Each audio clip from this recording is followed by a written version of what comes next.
On Great Escapes, we're going to travel the wilderness on the hunt for unique architectural design. I'm Colin McAllister. And I'm Justin Ryan. We're designers and have travelled the globe renovating houses and adding our own unique flair to other people's homes. Now, we love the great outdoors and the idea of embracing the wilderness into your home. And in fact, just how far people will go to achieve precisely that. Building an escape in the woods presents magnificent opportunities for individual design, but also unique challenges to work in harmony with the surroundings. Add to that an extreme climate, from blistering hot summers to teeth-chattering winters, and these escapes must combine splendor with functionality. We're going to explore properties that take that challenge head-on as we investigate homes that celebrate the landscape and work with the environment in interesting and distinctive ways. Now, when you're trying to escape the city, there is nothing like jumping on a boat to make you feel like you are truly getting away from it all. And for some people, a boat is the only way to reach their great escape. On this episode, we're looking at the trials and tribulations of building on waterlocked properties.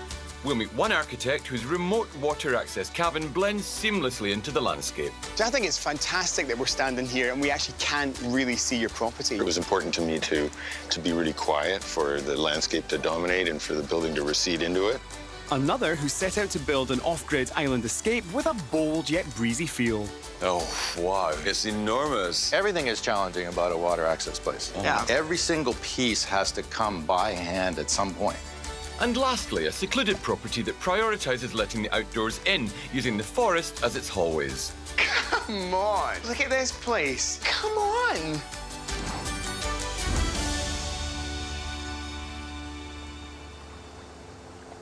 Okay, question. What do you do when your current cabin is almost falling down, but you're a highly respected architect? And the piece of land you're building on can only be accessed by water. Well, you use all your experience to create a unique escape that's perfectly adapted to the area. And in fact, so well situated that you can barely even spot it. Multi-award-winning architect Ian McDonald has been vacationing at his family cabin for over 20 years. But when it came time to replace it with a new build, Ian only had a short window for building. Harsh winter conditions combined with water access properties make construction extremely difficult in these parts. Ian had to hire a helicopter to get materials to the building site quickly and efficiently in order to get the house built before winter hit. Now, Ian's home sits nestled in nature. Making the building secondary to the landscape has a rich pedigree in modern architecture. The Arizona home of influential architect Frank Lloyd Wright was designed to blend into the desert landscape upon which it was built. Hey, Ian, how you doing? Good. Nice to see you. How are you? Good. What an incredible journey. Yeah. Beautiful, but it's not exactly easy to get here, is it? No. There are friends we have who say, why would you want a place so far away? You have to put everything in the boat and then unload the boat and take it up to the cabin. But for me, it's the transition away from the city. It's going across a body of water. Sometimes that takes a long time if it's rough, if there's stormy weather, and it's a good transition. It washes the city off. And by the time you're here, you're in another place. But it's long and it's a bit difficult, so how can you build a house out here? Well, it takes a lot of planning, and you have to be organized and bring your materials in, and you bring the guys in who are building it, and it's different. How do you get everything here? Well, how you get everything here is by boat. Okay. It comes on a big barge. All right. And there's a cost component to it. You have to be careful. You have to be well organized, because if you forget one element, you have to go all the way back to do it. Once you get it here, that's the first step, but then you've got to get it up to the top of the hill. And getting people to show up here, it's a short building season. The weather gets up in the fall, and it's windy and wavy, and it's harder to get here. I think it's fantastic that we're standing here and we actually can't really see your property. You know, it gives you that wonderful sense of harmony. There's visibility from the water. It was important to me to be really quiet, for the landscape to dominate and for the building to recede into it. All I can see is the very vaguest whisper of it. Yeah, it's up the hill behind the trees, but why don't we go take a look at it? I'd love to.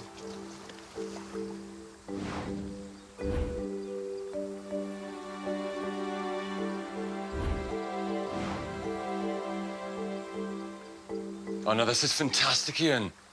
Well, it's a truly spectacular space. What are we looking at in terms of square footage? The interior space is 1,400 feet. It's not very big, but it feels big. Okay, and you've got, what, 3 bedrooms here? Yep, 3 bedrooms. Amazing. But I really like the fact that you've been so clever with the space, and rather than just have a corridor connecting the rear of your property to the front, you've turned that corridor into a really big working kitchen. The real effort was to minimize the footprint of the building and keep it as small as we could. So many things have double uses. Everything's quite minimalist in here. You know, even the window dressings are minimalist. Yeah, this is a very warm site in the dog days of summer when there's little wind. And so we've got a number of things we've done, strategies to make it cooler. One of them is blinds that are deployed on the outside. These things drop down on the outside and stop over 90% of the radiant energy from getting into the house. So it keeps it from getting hot in the morning. There's an irrigated green roof on top, which keeps it cool during the day. It's one of these great properties where you just can't help but be connected to the great outdoors. Like, you're forced to engage with the surroundings. Yeah. Yeah. We try to break down boundaries between inside and out. And so in this case, the windowsill drops below the countertop, so you can't see the point of its conclusion. It makes it seem more open. Right. It's plenty open anyway, but you're basically standing here in the garden. Which is brilliant. Which is nice. I think that it's really important that buildings really acknowledge where they're located. And the better that you respond to this physical found condition, the more your building has a chance of actually feeling like it's really meshed with the landscape. Oh, no, this is fantastic, Ian. Just amazing. The volume here isn't actually enormous, but I feel like I'm standing in a really big space because I'm looking right out with so few obstructions to that incredible waterway. Come on. You know, there are panoramas, and then there are panoramas with a capital P. And this is as widescreen as it gets. Yeah. This whole space converts from an interior room that's heatable to a screened-in porch, which is really great.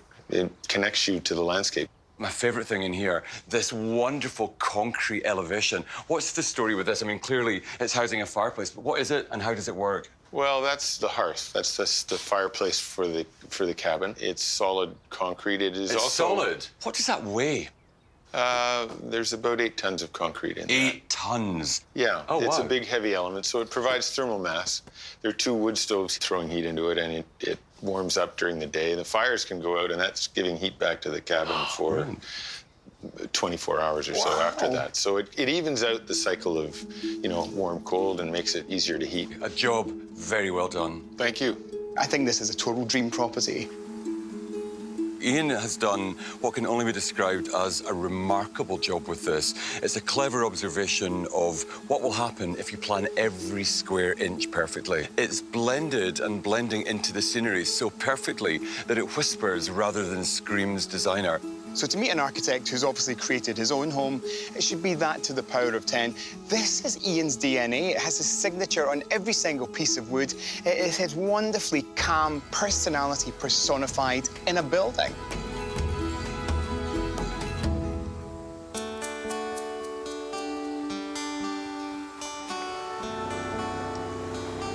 Now, growing up, architect Charles Ginn spent his summers holidaying in an area not far from where we're going today. His dream was to build his own escape, so he set up to create his ultimate oasis away from the city, an entirely self-sufficient structure. But with a modern, minimalist aesthetic that successfully brings the outdoors in.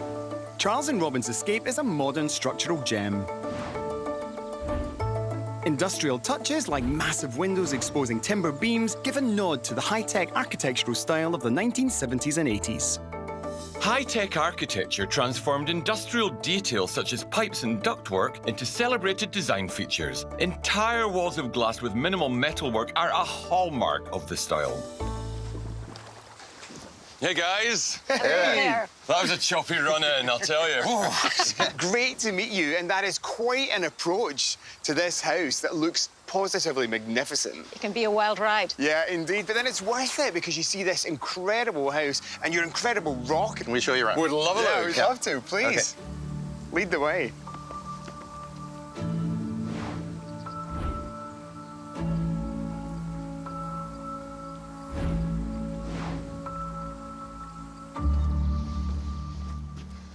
Oh, wow. Oh, my word, it's amazing. Blimey, it's enormous. It's huge. First thing you see when you walk in here is everything. So how do you go about creating a property like this on a piece of ground like this? We saw the property for the very first time in December, covered in ice and snow.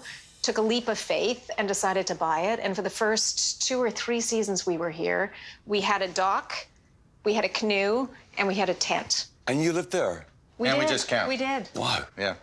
And then we realized the best spot to be during the day was up here. There was an amazing natural depression. We thought that's where the main entry will be. So the cottage spans over, you enter under the cottage, and the bedrooms are underneath. Wow. So So the actual rock surface really dictated the shape of this property. Yeah. As you view the property from the water, you see it rising from left to right. It works precisely with the elevation of the rock. Any landscape you come to, you are looking for the elements that make a good domestic space. Liabilities can be your best friends because they tell you what you have to do. That's what makes the building go from building to architecture. It really does give you something profound.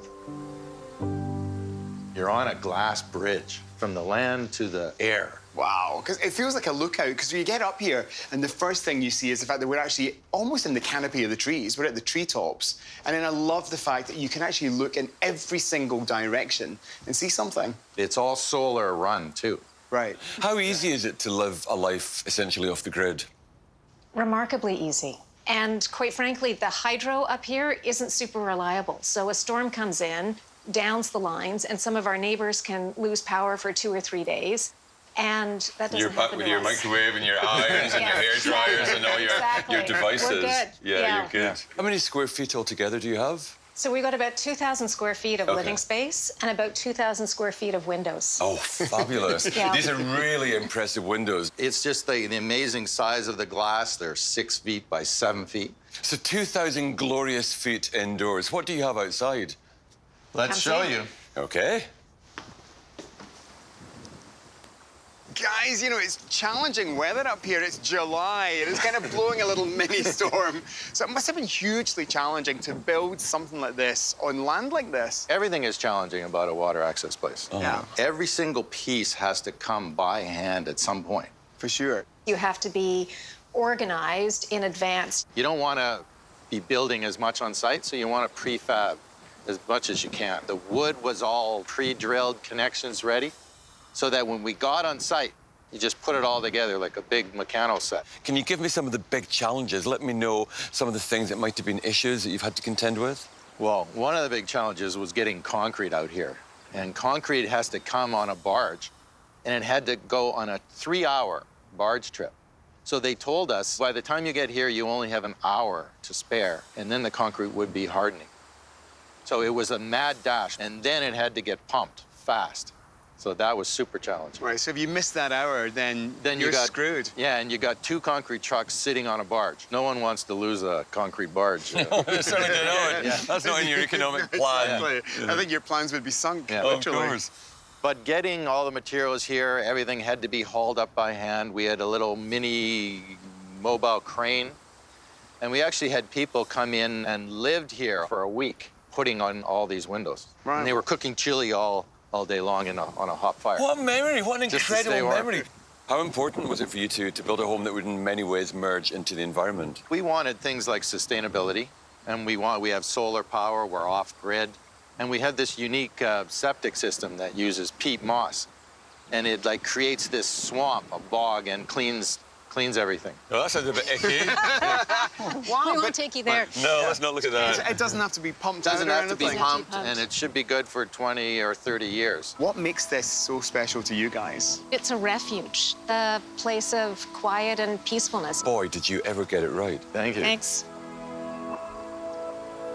So it's bold and it's breezy, but self-sufficiency actually can be sleek, sexy, and sophisticated. It's a completely brilliant home. I love its architectural mix of stone, glass, and wood. And oftentimes, when you look at that big mix of slightly industrial with bags of metal, it can be a little austere. But that house is the opposite of that. For all its modernity, it's a really comfortable place to retreat. I could live in there. Of course, the burning question, Justin, is are you organized enough to have a water access only property? Well, for many people, that mightn't be the ideal, but for Robin and for Charles, it's absolutely perfect. You know, it can be a difficult journey. You know, this property is waterlocked, but I think it's totally worth it.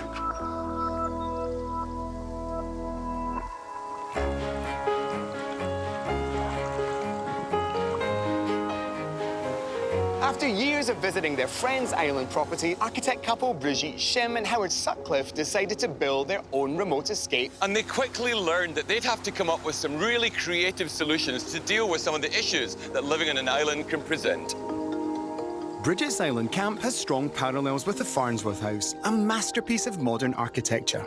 This one-room weekend retreat was built by Ludwig Mies van der Rohe in 1951. He believed the human connection with nature was essential and should be at the very forefront of design, much like Bridget and Howard's island escape.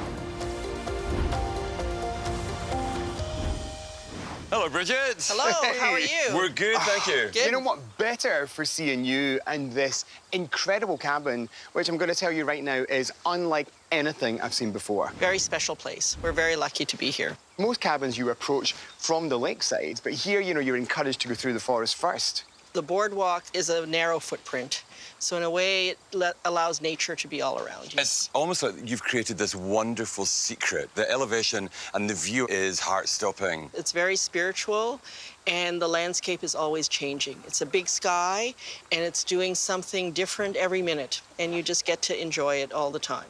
How long did it take to build this amazing structure? I would say about 2 construction seasons, because it's a short time period, and we actually worked in the city with a group of fabricators that built a lot of this in the winter in a controlled shop, and then everything had to get shipped up in pieces. So almost like an academic take on prefabrication. Exactly. Yeah. And then you brought it up component part by component part, then assembled the puzzle. Exactly. And I think that, in a way, redefining what most people think of as prefab in a different way to deal with a remote island, transportation issues. We couldn't use any heavy equipment, no cranes or anything. So everything had to be light enough for 2 to 3 people to carry over an uneven terrain. First, we built the main cabin, then we built the wash house, and then the boardwalk, and then the guest cabin. And so in a way, they're all pieces that form this bigger grouping that we call a camp. The idea is that you're always walking between them and experiencing nature. And then we also wanted no maintenance.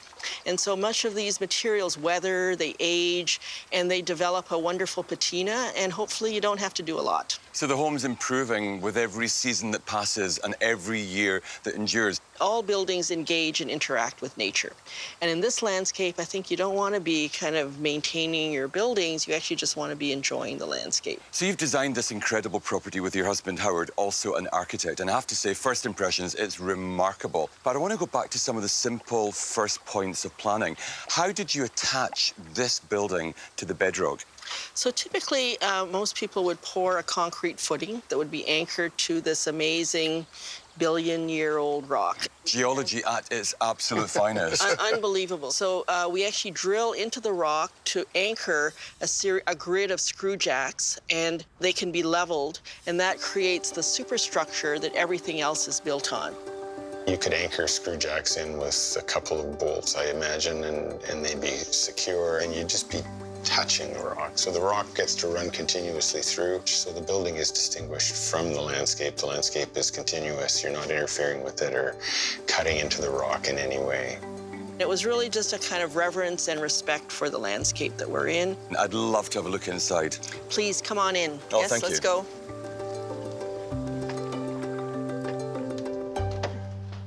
Come on.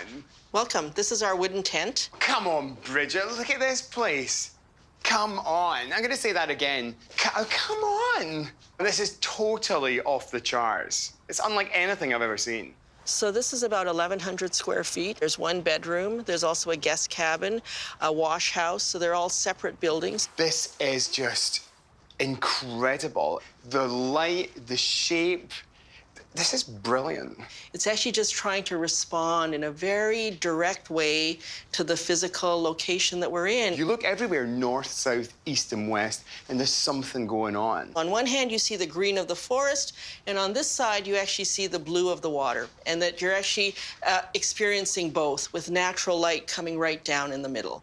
It's meant to really allow you to feel the elements, the smells, the sounds, the view all together. Yeah. And not to be hermetically sealed and separated from nature, but really to bring nature inside. Well, you've done that incredibly well, because I do feel that although I'm standing within your lovely cabin, I'm also standing outside. So on one side, we actually have a whole series of screens.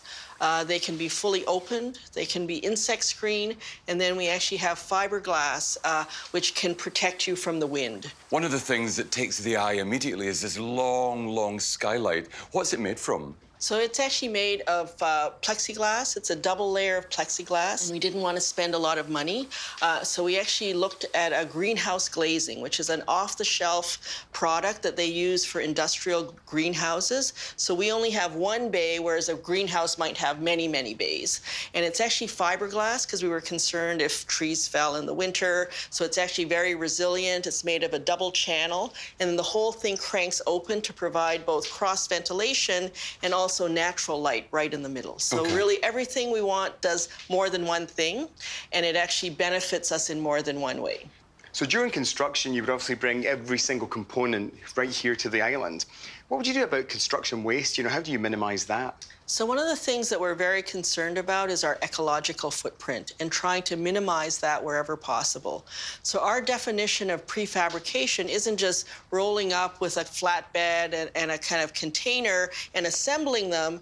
All of the kind of elements for the floor, the walls, and the roof are actually what are called SIPS panels, structurally insulated panels. They were built in a millwork shop over the winter, January, February, March, and they were 4x8 sheets that were insulated, had finishes on them, and then shipped up by a barge from the marina to the island, and then carried to the actual site by 2 people. So in doing so, we kept our material waste to a minimum.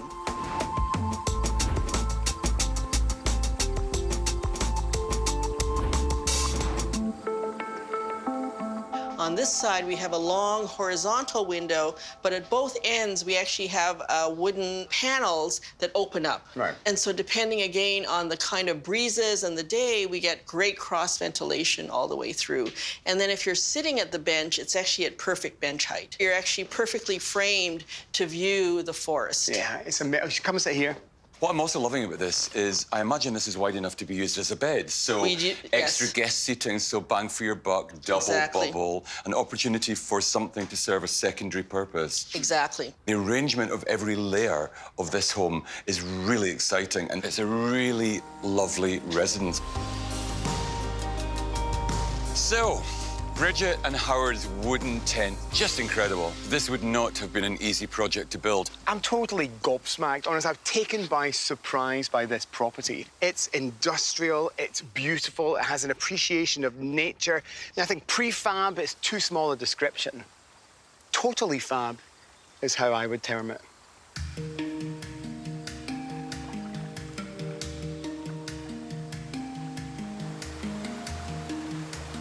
So 3 examples of architects designing and building water access properties for themselves, which is a huge commitment. You're taking on potentially a whole load of extra expenses, so you have to really plan every last detail from the first moment of conception to make sure that your plan comes together without killing your budget. So, starting off with the hidden cabin, home of architect Ian McDonald, who set out to make his home almost invisible as viewed from the water. For him, his build was all about merging with nature and retaining a huge degree of privacy. 1,400 square feet used beautifully. House number 2 is the monument cabin. Minimal impact on the environment was really important for Charles and Robin, so they set out to be off the grid wherever possible. Solar panels, peat moss toilets, those things, while they mightn't sound enormous, give you a really big return in terms of not impacting the environment. And finally, the Island Camp home. Now, Bridget told us that their plan for this property was that it should feel like an indoor tent, and I understand what she means. You know, people talk about bringing the outdoors in, but do they really talk about just interacting with the outdoors? You know, by having 3 separate structures that aren't joined, it means that the ground between them is as important as the structures that are placed on them. So, in a nutshell, 3 very different water access cabins. However, they all share one fabulous thing in common. They're all great escapes.